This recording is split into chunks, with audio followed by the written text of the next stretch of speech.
Баян Есентаева идет на поправку. Состояние здоровья известного продюсера улучшилось. Оно оценивается как средней степени тяжести. Но кризис еще не миновал, заявили врачи.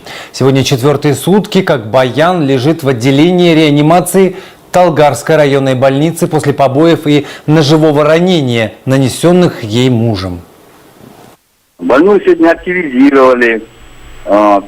Самочувствие неплохое. Ну, пока еще о выздоровлении или о чем-то другом говорить рано. Вставать, садиться разрешили, все.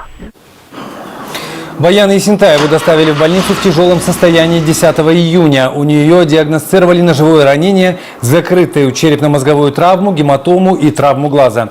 Врачи прогнозов до сих пор не дают. Продюсеры, телеведущая все еще в реанимации. К ней допускают узкий круг самых близких людей – маму и сестер. Бахытбек Есентаев сейчас находится в следственном изоляторе. Ему вменяют покушение на убийство.